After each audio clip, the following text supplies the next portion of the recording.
Oke guys, assalamualaikum warahmatullahi wabarakatuh. Welcome back to my channel. Apa kabar kalian semua seluruh subscriber setia yang hari ini masih tetap memberikan support dan dukungannya terhadap channel ini. Terima kasih banyak untuk kalian yang mungkin sudah menekan tombol subscribe dan tanda loncengnya.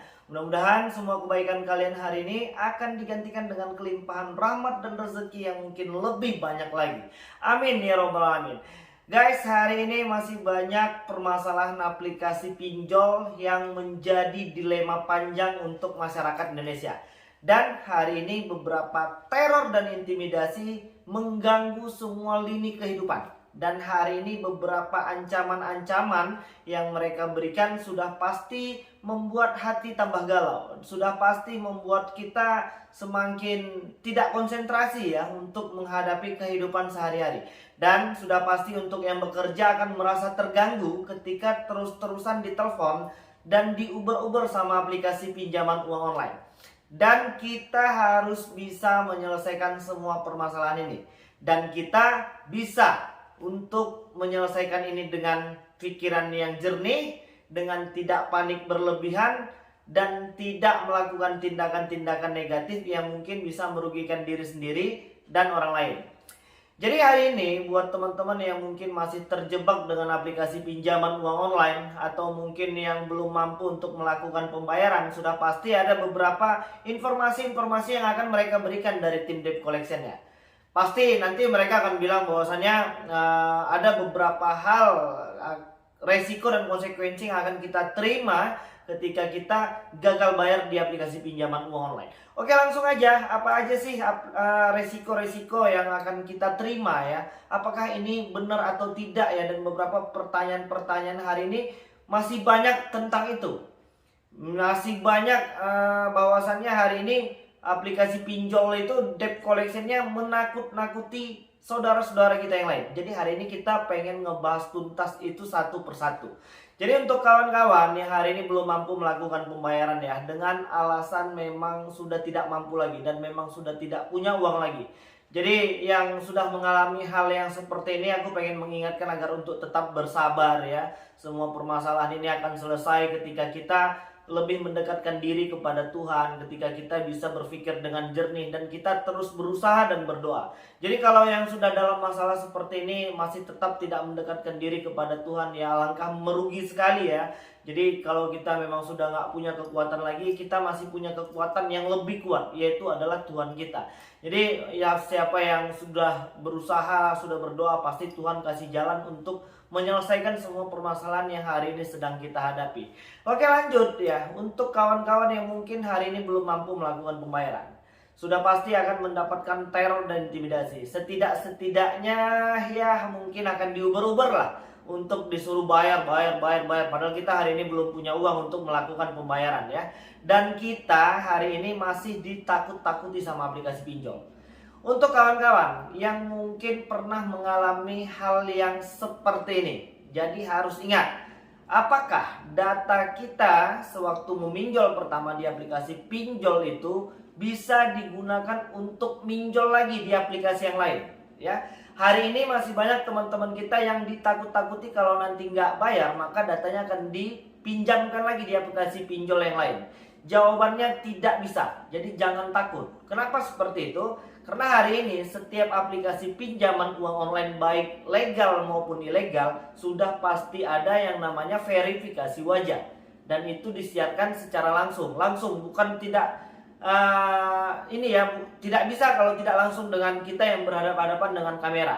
Dan maka secara otomatis hal itu akan menggugurkan ketika mereka mau mengajukan data kita di aplikasi pinjol yang lain. Itu yang pertama. Dan yang kedua, sudah pasti data dan nama rekening itu tidak akan sama dengan kita. Kalau seandainya mereka minjolnya uangnya untuk kita, ya nggak ada masalah, ambil aja uangnya, kita nggak minjol, mereka yang kirim ke kita, ya kan?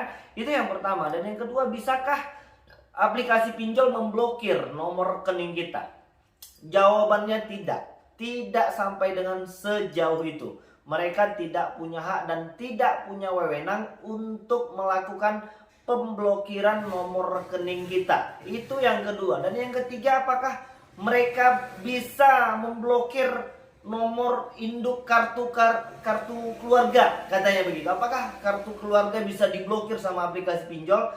Jawabannya juga tidak. Database kita hari ini sudah dilindungi oleh negara, yaitu adalah nomor induk kartu keluarga dan lain sebagainya, termasuk di dalamnya nomor induk KTP. Ya, apakah mereka bisa memblokir itu semua? Jawabannya tidak. Mereka hanya menakut-nakuti kita supaya kita panik. Jadi jawabannya mereka tidak punya hak dan tidak ada wewenang mereka sampai dengan sejauh itu untuk bisa memblokir nomor kartu keluarga kita. Dan yang selanjutnya, apakah aplikasi pinjol akan mendatangkan debt collector lapangannya? Jawabannya untuk yang ilegal tidak ada debt collector lapangannya. Jadi masih aman di seluruh Indonesia. Kalau yang legal gimana bang? Apakah mereka punya debt collector lapangan atau tidak? Jawabannya ada, tapi tidak di semua daerah dan tidak semua aplikasi pinjaman uang online. Oke, hari ini ada 116 aplikasi pinjol yang masih tersisa, terdaftar dan berizin di OJK. Jadi apakah dari 116 aplikasi pinjol ini ada debt collector lapangannya atau tidak? Tidak semuanya, hanya beberapa persen saja lah yang hari ini sudah punya debt collector lapangan. Ya seperti Kredit Pintar, Pinjamindo, ada 3 atau 4. Dan untuk di produk pembiayaan itu seperti Akulaku, Indodana, terus Kredivo ya, itu ada debt collector lapangannya dan tidak untuk di semua daerah di Indonesia. Palingan hanya untuk di kota-kota besar. Terus selanjutnya, pertanyaan yang selanjutnya, bang, apakah mereka bisa meretas nomor rekening ya? Mereka bisa nggak mengambil uang lah yang ada di rekening kita? Jawabannya tidak. Selama kawan-kawan tidak memberitahukan password, kalau seandainya kawan-kawan itu menggunakan aplikasi internet banking atau mobile banking, selama kalian itu tidak memberikan nomor passwordnya, maka mereka tidak akan bisa meretas itu. Apalagi hari ini kan untuk di mobile banking itu kan harus melalui sidik jari. Coba setel saja untuk melalui sidik jari, itu yang pertama. Dan yang kedua, untuk kawan-kawan yang hari ini masih khawatir karena mungkin takut uangnya diambil di rekening tersebut, jangan sesekali menyebutkan 16 digit nomor yang ada di ATM.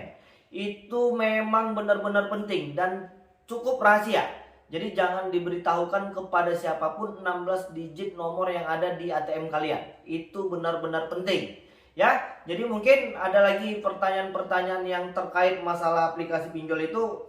Kawan-kawan bisa tuliskan pertanyaannya nanti di kolom komentar dan kita akan langsung bantu jawab nanti. Ya, supaya nanti tidak ada lagi keresahan dan kegelisahan yang terus-terusan menyelimuti saudara-saudara kita yang hari ini sedang dalam keadaan susah ya. Bagaimanapun hari ini kita memang harus tetap kuat, kita harus tetap sehat agar kita bisa melewati semua permasalahan hari ini. Di tengah maraknya pandemi COVID-19, di tengah banyaknya daerah-daerah yang melakukan PPKM dan lain sebagainya, itu sudah jelas ya akan mempengaruhi perputaran perekonomian di daerah-daerah tersebut. Dan mungkin teman-teman yang hari ini masih dirumahkan dan belum menerima pekerjaan kembali, aku pengen mendoakan agar untuk tetap semangat ya, tetap sehat dan supaya bisa mendapatkan pekerjaan yang lebih baik lagi dengan penghasilan yang lebih banyak lagi. Dan untuk kawan-kawan yang hari ini masih stres, jangan stres-stres ya. Tidak ada yang perlu dikhawatirkan, tidak ada yang perlu terlalu difikirkan. Permasalahan hutang ini nanti akan kita selesaikan dengan penuh tanggung jawab ketika kita memang sudah punya uang untuk bisa menyelesaikan. Jadi untuk yang hari ini belum mampu dan belum punya kekuatan untuk menyelesaikan, jangan lagi gali lubang tutup lubang.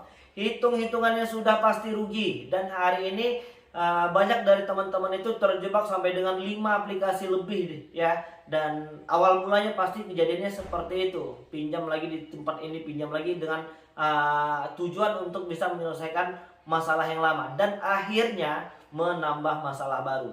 Oke, kalian harus tetap semangat, kita harus tetap kuat dan semua permasalahan ini akan selesai dengan baik. Jadi mungkin itu dulu yang bisa aku sampaikan dan mudah-mudahan video ini bermanfaat untuk kita semua. Assalamualaikum warahmatullahi wabarakatuh.